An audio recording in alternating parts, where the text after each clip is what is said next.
Topic today is trails, and trails normally go in a nice linear progression from point A to point B, but my presentation today is more like a meandering trail. I'm going to go here, I'm going to go there, I'm going to back up, I'm going to come around.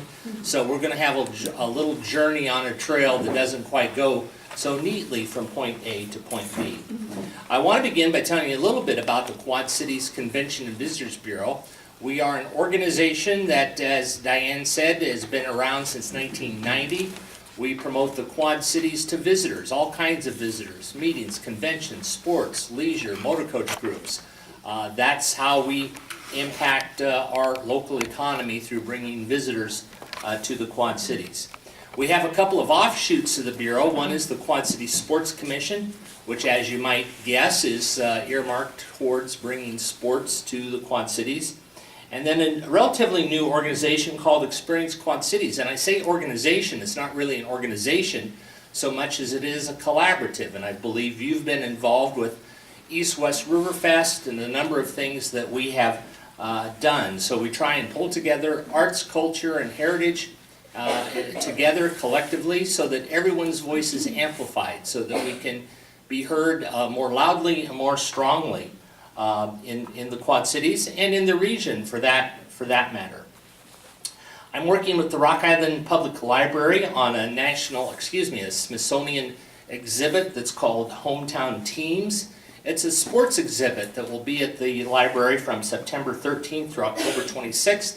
But one of the ways you can get involved is by tying in local sports themes or programs or working together in promoting sports. So be thinking how you might tie into that. Again, that will be on display, Rock Island Public Library, September 13th through October 26th. We heard a little bit about John Hauberg. One of the things that wasn't mentioned was that he founded the Black Hawk Hiking Club in 1920.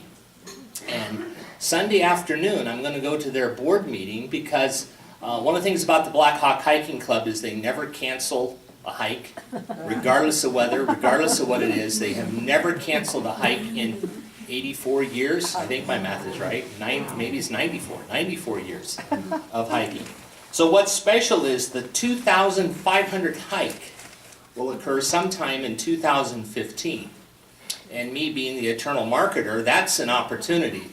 What other organization do you know that has done 2,500 of anything without canceling it? But, so we're going to call attention to whatever date that is. I see this opportunity to promote local history, invite the mayors to come, do a special hike, because 2,500 is awesome. And then as we were chatting around the table, I was asked, have I ever visited the Rock Island County Historical Society? And my answer is a definitive yes. And in fact, my favorite historic marker in all of the entire Quad Cities is not far from your property. It's across the street. It's in the backyard of the Deer Wyman home. So you can go check me out. And this marker says that at one point in our history, this was the Illinois-Wisconsin state boundary. Because at one time, the boundary of Illinois and Wisconsin was from the southernmost point of Lake Michigan directly west to the Mississippi River. So that's right in the backyard. That's my favorite historic marker. And you may say, Joe, why is that your favorite historic marker? Well, because on days when I think it's difficult to get two states to work together, I wonder what it would have been like to have Wisconsin there too. So we'd had Wisconsin, Illinois, and Iowa all trying to work together. So you know, when I have a bad day, I remember that historic marker, and things don't seem so bad at that point. That's why we moved the boundary to get Chicago. We wanted it. Give it back. Well, we're going to talk trails, and I want to talk a little bit about my interest in trails. And first of all, you need to know I have no scientific knowledge of trail building. I really don't know asphalt from concrete or limestone screenings or what degree a trail should be built on a hillside or anything like that. The only thing I know about the science of trail building is from a hike I took many years ago on the Appalachian Trail. And these two guys who maintain the Appalachian Trail taught me something very important, and I always remember it to this day. Here's what you should remember when building trails. Water should never run down a trail. Water should run across the trail, but never down the trail, because it will create a rut if it runs down the trail. So that's how you use water bars or any ditch or something to get water to run across the trail, because you're quickly going to get a rut. My personal interest in trails is more the art of trail appreciation. I like trails. I walk trails. When I see a trail, I always wonder what's at the other end and what can be seen along that trail. But my professional interest is in trails is that we can promote them. We have visitors coming to the Quad Cities because they like trails. They're a great asset. They're a great amenity for our Quad Cities. But more and more, trails are becoming more than just trails. They're becoming public outdoor art galleries. They're educational centers. They're interpretive centers. They provide health, adventure, beauty. I'll talk a little bit more about those. But don't call them bike trails. And I have to confess, I've got free guides up here to Illinois trails along the Mississippi River. And unfortunately, the title of this particular guidebook is Illinois Bike Trails. So it really should be just Illinois Trails, because all kinds of methods of transportation can be used on trails. Walkers, runners, skateboarders, and more. So we'll talk a little bit about a quick overview of trails and how they came to be. Trails really aren't new, but how we view them is new. And any kind of movement by man or animals is what creates trails. It's us or animals looking for food or water or trade or moving around. That's what creates a trail. So in the 1700s, explorers were looking for what they called water routes to the Northwest Passage. And then Native Americans traded far and wide and created a series of trade routes. In fact, we're close to the Great Sauk Trail, which kind of follows that point of southernmost Lake Michigan here to the Mississippi River. Native Americans used that a great deal to reach the East Coast and the West Coast. And if you notice something really ironic, Interstate 80 follows that route. So we really don't have new routes. We have new surfaces. We have new ways of using those routes, but the trails remain the same. The 1800s, the westward migration led to what we call trails. The Oregon Trail is an example as folks moved west. Then after the Civil War, there was kind of a philosophy shift in trails. Trails had always meant business and transportation, but there came to be a new use for trails, recreation. Recreation was coming into vogue. Railroads in the late 1800s were building routes to the great national parks to the west, and so they were promoting the scenic beauty of the West and encourage you to get outdoors and see the mountains and see the beauty in that regard. 1876 saw the foundation of the Appalachian Mountain Club, a group that just liked to wander the Appalachian Mountains just for fun. But in the early 1900s, a guy by the name of Benton McKay envisioned the Appalachian Trail from Georgia to Maine. And so that took many, many years, but that finally came into to existence. And the Appalachian Trail today has hundreds, if not thousands, of people who are called end-to-enders. Generally, they go from south to north, but there are a few southbounders who go from north to south. So they go from Georgia to Maine to Mount Caden and enjoy that. The Lincoln Highway, 1912, was the first transcontinental route for automobiles. And then other trails came along. The Pacific Crest Trail was along the Rocky Mountains in the western part of the United States. And after World War II, recreation boomed. Cars, camping trailers, new lightweight camping and backpacking equipment made it possible to travel literally anywhere you wanted to go. 1968 saw enactment of the National Scenic Trail Act, which was passed into law. And this law allowed the federal government to support and fund trails with national significance. Shorter trails, called National Recreation Trails, which we have here in the Quad Cities, were also established in the law. And if you remember the early 1970s, Earth Day started, the green movement, the environmental movement all became very important. So literature, maps, field guides added a great deal of interest to the outdoors and trail expansion. In fact, Backpacker magazine was first published in 1977, and it's just celebrated its 35th anniversary. So going full circle, we went back to rails to trails in the 1960s to present abandoned railroad lanes as hiking and biking trails. So many trails today are on the former banks of railroads or railroads rights of way. And again, we have those in the Quad Cities. And then more recently, we've had nature and outdoor shows on Travel Channel, Nat Geo, Animal Planet, Discovery, Nature, etc., etc. Goes on and on. But we can see places that we've never been to, but it kind of gives us the itch to go get them. So in the 2000s, early 2000s, there were new transportation funding mechanisms that were enacted into law, and new dreams for trails came into being. The concept was to take a local trail, connect it to a regional trail, and connect regional trails into national trails.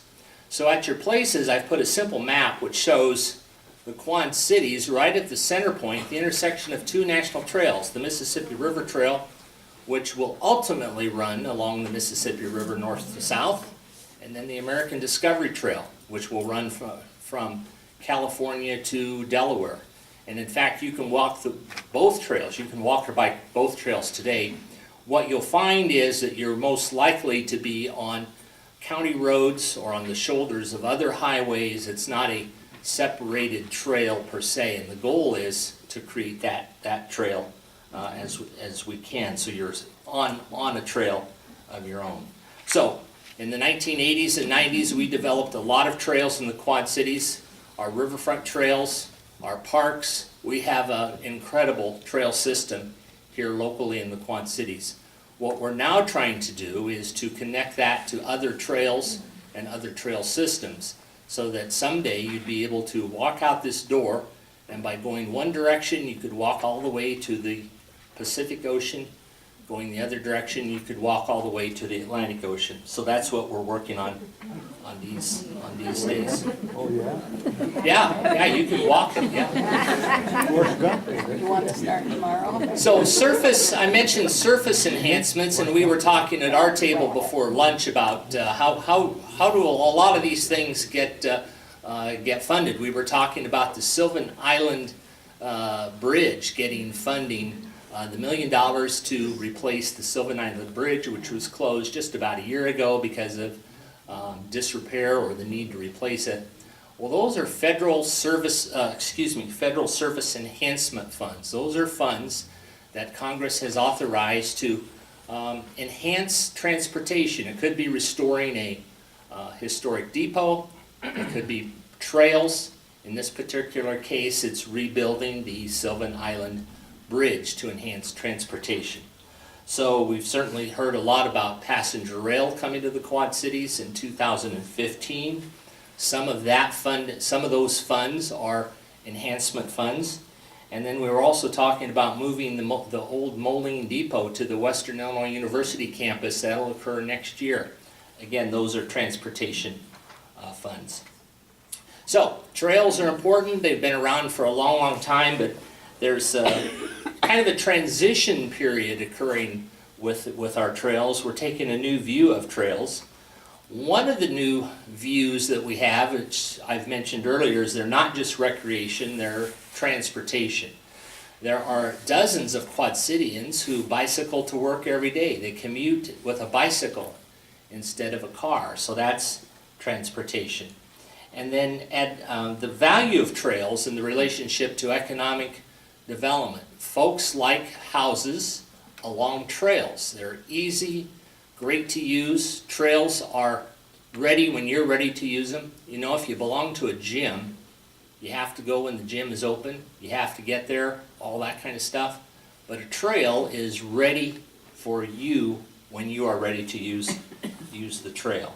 So more and more trails are being developed, or actually being required in housing developments to aid that transportation. So one of the ways we market the Quad Cities is that we differentiate it from other communities. So we talk about arts and culture and heritage and recreation and wildlife and natural heritage. But parks and trails are one of those things that really make a difference. We were talking about, in fact, walking along the trail down towards the new Western Illinois University campus and seeing the literal explosion of new buildings and new development there at the WIU campus. Well, I was at the campus the other day for a meeting, and I dare say I can't think of a view outside those windows across the Mississippi River that are any better than anything else in the United States. It's awesome. So I hope WIU takes full advantage of that riverfront view and really markets it and makes it kind of their selling point on why you should go to Western Illinois University. Let's see. Trails make us think differently. This is one reason I like trails. They're not the same old thing. Don't know if you've heard of it, but there's the Great Allegheny Passage out in Pennsylvania. It's 335 miles long, and it has a program called Trail Towns, where it works to develop the downtowns and the smaller towns that are along the trail. So in effect, it's a 355-mile long chamber of commerce. Normally you think of a chamber of commerce or a downtown as a few square blocks touching, being together. But here's a chance. Trails make us think differently. They think about how we can connect and what we have in common with towns and attractions and institutions that could be dozens, if not hundreds, of miles away. So there has been a challenge with trails, general lack of planning to maintain and link trails. We built a lot of trails, as I said earlier, back in the 80s and 1990s, but we haven't always maintained all the funds that we need to keep those trails up to date. So you're starting to see some rough areas in the trails, and that's one of the things we've got to learn to do a better job of, is how to keep trails up to date. The state of Illinois has just completed a state bicycle plan, so you'll be able to hear more about that, how bicycle trails, and there I said the term which I said you shouldn't use, bicycle trails are integrated and dovetailed and working together. So, as I say, part of this transition too relates to health and wellness. Doctors, believe it or not, are starting to prescribe walking on trails. I know my doctor always tells me I should not only should walk more, but I should walk faster. I should get my heart rate up to 20 or 30 minutes 3 times a week, and I try and do my best. I don't always do it. I always tell him that I do it, but I don't know that I always do it, because otherwise he'll have me coming in every 3 months instead of every 6 months. So that's what I got to watch out for. I've got a great doctor, by the way. But so health and wellness and time. Don't know if you've ever heard Bill Nelson, who's with Rock Island Parks and Recreation, talk. He might be a speaker to talk sometime to you. But he has this whole program and presentation on how time is becoming the new currency. That really, money is still important, but time is even more important than money. So we don't go out and buy flour and eggs and sugar and vanilla and bake birthday cakes anymore. We really don't do that. We may go to the store and buy a mix, or what's more likely to happen is we'll go to Hy-Vee and buy the darn cake already made, and they squirt a little frosting on there that'll say, "Happy Birthday, Joe," and that's what gets taken to the party. Now, why is that? It's because our time, the time to make a cake, costs us more, or the time is more valuable than the money it would cost for the $10 or $12 or $15 for the cake. So trails are like that. Trails help us use our time very succinctly. Like I said earlier, they're ready when we are, and they're really a gymnasium that's ready 24/7, literally any day of the year. So trails keep us active, sustainable, they're authentic, we get to enjoy culture. There's even a spiritual element to trails, being outdoors and seeing a sunrise or a sunset, or watching an eagle, or for the last few days seeing the pelicans kettle up above the Quad Cities. Those are kind of neat things. So, we're into trails. I'm into trails. Trails, I think, are good for the economy. They're good for our community. They're good for us in general. So with that, thank you. I want your questions, comments, suggestions. We can fill out another 10 or 15 minutes here with your thoughts, your ideas, your suggestions, questions that you have. Yes, ma'am, right over here. Do we still have the Black Hawk trails that go through Black Hawk Park? It used to be a long time ago. Yes, the question is, do we still have trails at Black Hawk State Historic Site? The answer is yes. I think there's about 4.5 miles of trails. And in fact, River Action just a year or two ago paid for a new bridge which had collapsed and kind of cut off that Rock Riverside Trail. So the answer is yes, there are plenty of trails at Black Hawk. And in fact, this Saturday morning, you can go visit them. It's the annual Stroll Through Springtime, put on by the Citizens Foundation to Preserve Black Hawk Park. If you're into birds, you can hike from 7 to 9. If you're into wildflowers, 10 to noon. And if you're into eating, like I am, you can enjoy violet jelly in the lodge from 9 to 10, all free of charge. So it's awesome. So what I do is I don't tend to get up early for the birds, and I don't stay late for the wildflowers. I just come and eat. And they haven't figured it out yet. What date did you say that was? This Saturday, April 26th, at the lodge, the Black Hawk State Historic Site Lodge. Yes, sir.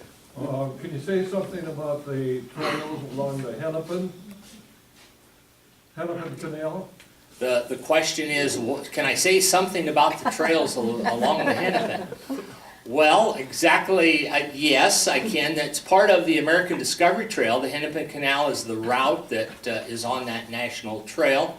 One of the challenges we have is that a few years ago, the state of Illinois put in wonderful limestone screened trails for most of the length of the canal, but there have been a series of washouts and gullies that have occurred, and I understand the trail is closed, particularly east of the Quad Cities, with washouts that have not been repaired or fixed yet. So that's a challenge. It kind of gets back to that point I was making about building a trail is one thing, maintaining funds to make sure it's taken care of is something else. And that's where we're a little short, I think, in the state of Illinois, and particularly with the DNR, Department of Natural Resources, keeping that trail up to date. But the Hennepin Canal is a great resource, historic resource, celebrated its 100th anniversary a few years ago. You know, you can go west of Milan and find where it empties into the Mississippi River. You can go as far as Bureau Junction on the Illinois River and see where it starts. And the feeder canal from north of Rock Falls into the canal itself is a good time too. Did I say enough? Yes. Did you? Our cities have a tremendous network of trails that get very little use. It's the sidewalks, and I ride a bike, and I'm constantly trying to promote the idea that sidewalks could be used for bicycle travel very safely if everybody knew that that's what they were doing, but I don't get very far with that argument. Well, I don't have any problem with sidewalks being used for transportation, and I know there's a whole program called Safe Routes to Schools. You might want to check into that. It's about how to get children safely from where their home is to where their school is. But the law still says bicycles cannot go on sidewalks. And the pedestrians are never there, they're usually empty.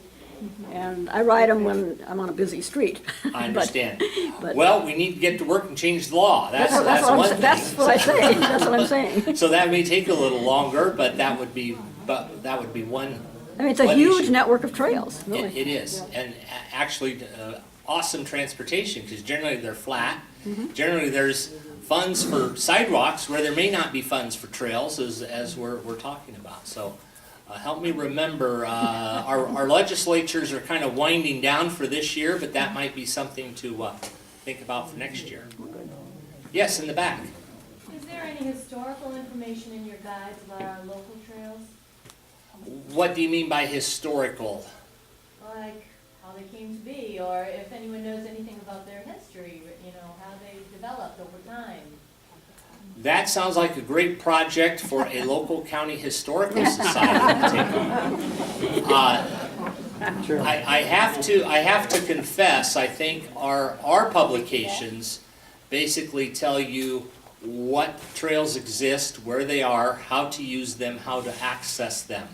I don't know that there is a lot of history on how the Hennepin Canal came to be founded, or how the Great River Trail, what was its starting point.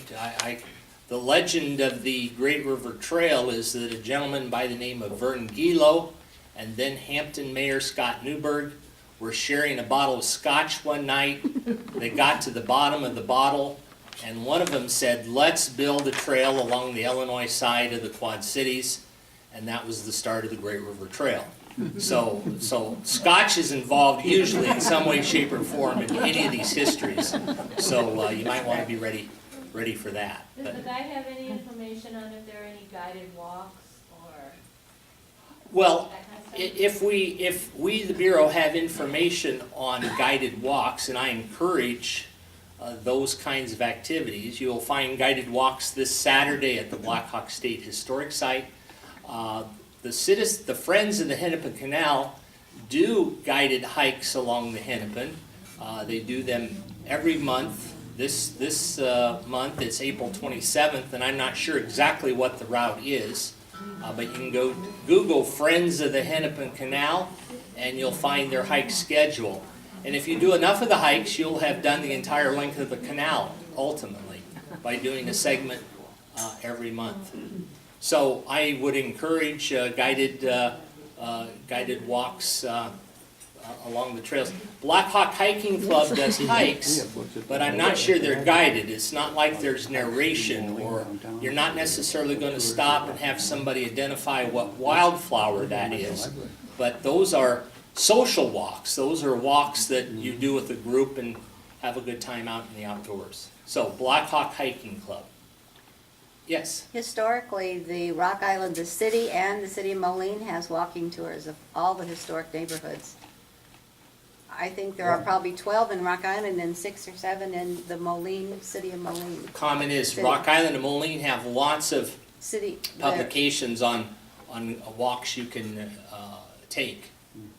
Through parks on the streets, it'll tell you what the Historic history, the neighborhoods. historical information about the house you might be seeing or the building you might be seeing. The Yes. hiking club has 2 walks each time they do it, a 2-mile walk and a 4-mile walk. Right, there's It's not- usually it's a not like a short, 20-mile one. a It's just longer 2 and 4. version and a shorter version for those that, I usually take the shorter version because again, I can get back to the pot of hot chocolate quicker than if I take the long hike. Now, I don't want you to think I just go on these hikes and eat, but that's kind of what I do. Yeah, that's kind of what I do. So take the short hike and you get back to the food quicker. That's pretty much a given. Yes, Are you familiar with Gene Autry's song, Happy Trails to You? yes, I've heard that a I few thought maybe times. you'd want to start your program with My that contract forbids me from singing. And the ASCAP fees for that would probably bankrupt the organization. So I'm going to pass on that. Yes. I have a question about the bridge going to Sylvan Island. Do you have any specific information? Are they going to be able to keep the old bridge and then just restore it so that people can walk or bicycles could go across it, rather than having to have heavy-duty vehicles or something? Do you know anything about that? What I know is what I read in the paper, and that makes me dangerous. But I understand the bridge will be replaced, but That's what I thought. it will be a bridge that is intended for walkers and bicyclists and fisher anglers so they can access the island. It's not intended to be for trucks and gear and motorized vehicles. It's intended to be to provide access to the island. Now, what that means in the end run, how strong it has to be and that kind of thing, I don't know, but it's not intended for you and me to drive our four-wheelers over there. Yeah. Hopefully. Yeah, hopefully. Other questions? Is that it? All right, well, thank you, everybody. Go to visitquadcities.com if you need more information. I did bring the guides that I mentioned, and my business card is also up here if you need to contact me at any point in the future. Any one of my staff members too, we'll be glad to help you out. So thank you, thanks for the opportunity.